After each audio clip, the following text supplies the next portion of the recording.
Our next chapter was story of microorganisms. So microorganisms ni emantamu our friends or foes అని చెప్పేసి మనము వింటా ఉంటాం కదా.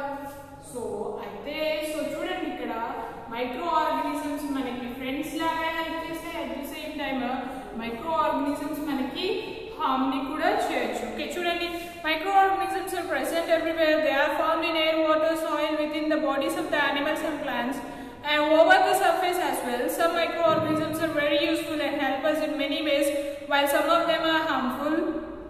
So microorganisms అనేవి మనము ఎవ్రీవేర్ చూస్తూ ఉంటాము. వాటర్లో చూస్తూ ఉంటాము, ఎయిర్లో చూస్తాము, సాయిల్లో చూస్తాము, with in the bodies of the animals and plants లో కూడా చూస్తాము, అండ్ సర్ఫేస్ ఏరియాలో కూడా మనము ఈ యొక్క మైక్రోఆర్గానిజమ్స్ ని చూస్తూ ఉంటాం కదా. Some microorganisms are useful and some are harmful. So next, useful and friendly organisms. Okay, some microorganisms are very useful to our daily life. For example, in making of curd and in the preparation of idli, dosa, bread and cake. Some microorganisms are also useful in the preparation of medicines required to cure different diseases. Some of them are farmer friendly as they increase soil fertility. Let us do some activities how microbes are useful to us. So మన యొక్క daily life లో ఈ యొక్క micro organisms ని చూస్తూ ఉంటాం కదా. So కొన్నిటితో మనం ఏం చేస్తాము, సో ఫుడ్ ఐటమ్స్ ని ప్రిపేర్ చేస్తాము, కొన్నిటిని మెడిసిన్స్ లో యూజ్ చేస్తాం, అండ్ ఇంకొన్ని ఏం చేస్తాయి సాయిల్ ఫర్టిలిటీ జరగడానికి హెల్ప్ చేయడం జరుగుతుంది. ఓకే, ఫస్ట్ యాక్టివిటీ చూద్దాం. Take some lukewarm milk in 2 small bowls. Add a few drops of buttermilk or little curd in one of the bowls. In the second bowl, do not add anything. Keep the 2 bowls in a warm place and observe the milk in the bowls after 5 to 6 hours. So చూడండి అమ్మా, ఇక్కడ ఏం జరుగుతుంది, so 2 bowls of milk తీసుకోవడం జరిగింది. So అవి ఎలా ఉన్నాయి, గోరువెచ్చగా ఉన్నాయి. సో అలాంటి ల్యూక్ వార్మ్ మిల్క్ ని తీసుకొని ఏం చేస్తున్నాము, దాంట్లో 1 or 2 drops of butter milk కానీ కర్డ్ ని కానీ ఒక బౌల్ యాడ్ చేసాము, ఇంకో బౌల్ యాసిడ్స్ గా అలాగే పెట్టాం. సో ఏం జరుగుతుంది,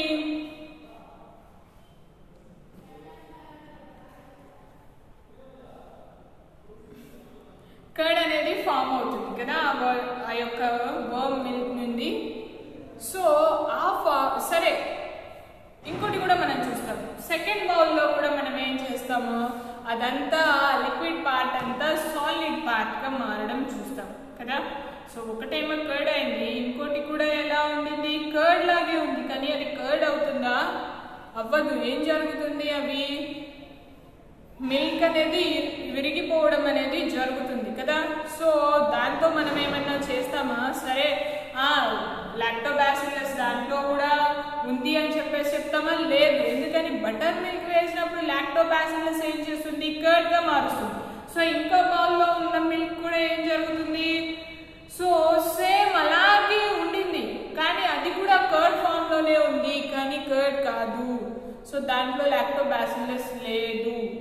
ఓకే, సో డిఫరెన్స్ చూడండి. సో చూడడానికి అపియరెన్స్ సేమ్ ఒకేలా ఉంటుంది, కానీ అదేం జరుగుతుంది, కర్డ్ ఏమన్నా స్మెల్ వస్తుందా, రాదు. కానీ ఈ ఇంకో బౌల్లో ఉన్న మిల్క్ ఏం జరుగుతుంది అంటే స్మెల్ రావడం మనము అబ్జర్వ్ చేస్తాం. ఓకే, నెక్స్ట్ యాక్టివిటీ చూడండి. Take 100 grams of maida in a bowl and add 1 or 2 spoons of yeast powder. Add some water and knead it to make a dough. Keep the dough in a warm place. Observe the dough after 3 to 4 hours. So ఏం చేసిన, 100 grams of మైదా ఒక బౌల్లో తీసుకొని ఏం చేశాడు, east powder అనేది add చేయడం జరిగింది. ఇంకా దానికి కొంచెం వాటర్ యాడ్ చేసి ఒక డోగా ప్రిపేర్ చేశాడు. దాన్ని అందరినీ ఏం చేశాడు, వామ్ ప్లేస్ లో ఉంచడం జరిగింది. 3 to 4 hours తర్వాత ఏం జరుగుతుంది, డో అనేది బల్జ్ అవ్వడం జరుగుతుంది కదా. What changes do you observe in the dough? What might be the reason? Discuss with your friends and write about it. So ఎప్పుడైతే మనం ఈ యొక్క మైదాకి ఈస్ట్ ని యాడ్ చేసాము, సో అక్కడ ఏం జరుగుతుంది అంటే ఫర్మెంటేషన్ ప్రాసెస్ ద్వారా సో ఈ ఈస్ట్ ఏం చేస్తుందంటే డో అనేది ఇంక్రీజ్ అవ్వడానికి హెల్ప్ చేస్తుంది. Okay, you might have observe your mother preparing fermented foods like idli and dosa. What will be the reason for preparing idli and dosa dough 1 day before? So ఈ యొక్క dosa idli డోని prepare చేసేటప్పుడు ఏం జరుగుతుంది, రేపు మార్నింగ్ వాటిని యూజ్ చేయాలంటే ఈ రోజు నైట్ ప్రిపేర్ చేస్తాం కదా, ఎందుకని అలా ప్రిపేర్ చేస్తున్నాము? సో ఎప్పుడైతే మనం బయట ఉంచుతామో దాంట్లోకి మైక్రో ఆర్గానిజమ్స్ చేరడం వల్ల సో మనం ప్రిపేర్ చేసే ఇడ్లీ అను దోశ పర్ఫెక్ట్గా రావడం జరుగుతుంది. In the above figure, yeast was added to the maida dough placed in one of the 2 cups identified. So second cup ni మనం చూస్తే అది ఈస్ట్ యాడ్ చేస్తున్న డో, ఎందుకంటే బాగా ఎక్కువగా బల్జ్ అయింది. ఈస్ట్ యాడ్ చేయని డో మాత్రం యాజ్ ఇట్ ఈస్ గా అలాగే ఉండింది. When yeast is added to the dough for preparing bread, the dough rises. This is due to the production of CO2 gas during the process of fermentation. Bubbles of the gas fills the dough, increase its volume and makes it spongy in nature. So ఏం జరుగుతుంది, already చెప్పాను, fermentation process ద్వారా ఈ యొక్క do అనేది increase అవుతుంది, అంటే CO2 అనేది అక్కడ ప్రెసెంట్ అయి ఉంటుంది. సో ఏం జరుగుతుంది, నెక్స్ట్ బ్రెడ్ ని ప్రిపేర్ చేసేటప్పుడు ఇలాగా ఈస్ట్ ని వాళ్ళు యూజ్ చేస్తారు. ఈస్ట్ ని యూజ్ చేసి ప్రిపేర్ చేయడం వల్ల ఏం జరుగుతుంది, బ్రెడ్ అనేది చాలా స్పాంజీగా రావడం జరుగుతుంది. Okay, next activity 3, commercial use of micro organisms. Take some water in 2 separate beakers, add 5 to 10 spoons of sugar to each beaker, then add 2 to 3 spoons of yeast to one of the bowls only. Close both the bowls with lids and keep them in a warm place. After 3 to 4 hours, remove the lids and smell the contents. So ఏం జరిగింది, 2 beakers తీసుకున్నాను, దాంట్లో 5 to 10 spoons of sugar to each beaker. ప్రతి ఒక్క బీకర్లో ఏం చేశాడు, 5 to 10 spoons of sugar ని వేయడం జరిగింది. Next then add 2 to 3 spoons of yeast to one of the bowls only. ఒక బౌల్లో మాత్రమే 2 to 3% స్పూన్స్ ఆఫ్ ఈస్ట్ ని యాడ్ చేయడం జరిగింది. సో కొంచెం సేపటి తర్వాత ఏం జరుగుతుంది, ఫర్మెంటేషన్ ప్రాసెస్ జరుగుతుంది కదా. ఫర్మెంటేషన్ ప్రాసెస్ జరిగినప్పుడు ఏం జరుగుతుంది, ఒకటేమో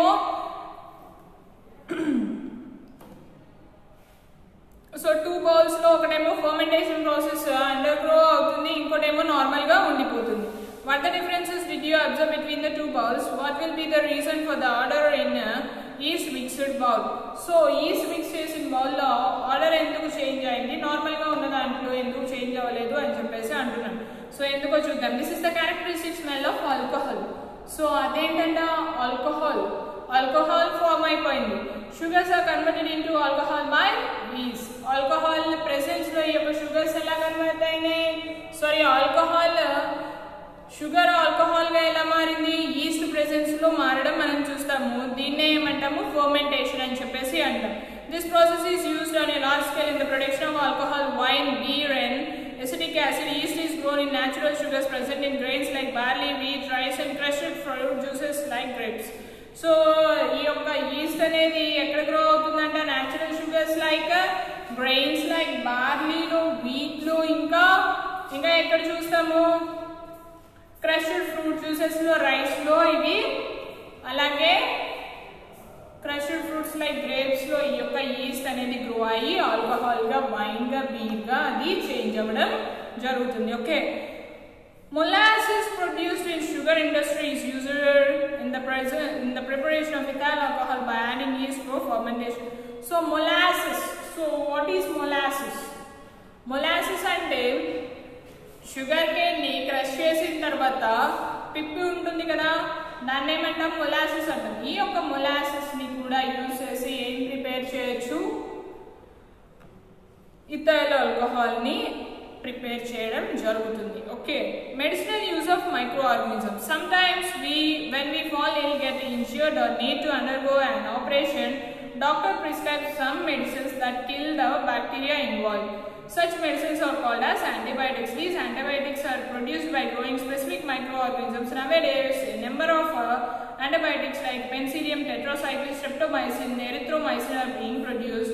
Antibiotics help in curing many bacterial diseases like typhoid, gonorrhea and prevent infections like septicemia. Antibiotics are also used to control the bacterial diseases in plants and animals. So ఇప్పుడు మనం ఏదన్నా మనకి ఒక disease వచ్చిందనుకో ఏం చేస్తున్నాం, యాంటీబయాటిక్స్ని యూజ్ చేస్తున్నాం. So ఈ యొక్క యాంటీబయాటిక్స్ వేటిని యూజ్ చేసి ప్రిపేర్ చేస్తున్నారు, మైక్రో ఆర్గానిజమ్స్ని యూజ్ చేసి ప్రిపేర్ చేస్తున్నారు. So for example penicillin, streptomycin, tetracycline, ఇవన్నీ యాంటీబయాటిక్స్. ఇవన్నీ ఏం చేస్తున్నాం, డిఫరెంట్ టైప్స్ ఆఫ్ డిసీజెస్ని క్యూర్ చేయడానికి మనము యూజ్ చేయడం అనేది జరుగుతుంది. ఓకే, అలాగే ప్లాంట్స్లో, యానిమల్స్లో కూడా ఈ యొక్క యాంటీబయాటిక్స్ యూజ్ చేసి వాటికి వచ్చే డిసీజెస్ని క్యూర్ చేస్తూ ఉంటారు. Okay, do you know we must use antibiotics prescribed by a qualified doctor? If you use antibiotics without consulting a qualified doctor, it may harm you. Unnecessary use of antibiotics affects blood cells which fight infections. Sometimes they may kill useful bacteria too in our intestine, and this increases the resistance towards antibiotics. Excessive use of antibiotics weakens the body. So qualified doctor ప్రెసెన్స్లో మాత్రమే మనం యాంటీబయాటిక్స్ని use చేయాలి. ఎందుకంటే ఇవి మన యొక్క ఇంటెస్టైన్లో ఉన్న useful బ్యాక్టీరియాని కూడా కిల్ చేసి యాంటీబయాటిక్ పర్సంటేజ్ అనేది ఎక్కువ అవుతుంది. సో రెసిస్టెన్స్ పవర్ అనేది మనకి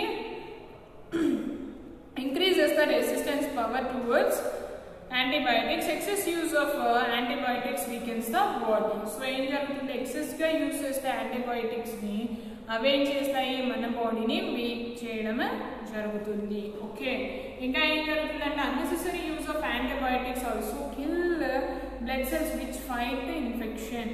సో ఇవేం చేస్తాయి, బ్లడ్ సెల్స్ ఏవైతే ఇన్ఫెక్షన్స్కి రాకుండా చూస్తాయో వాటి మీద కూడా వీటి యొక్క హామ్ అనేది ఉండడం చూస్తాము. ఓకే.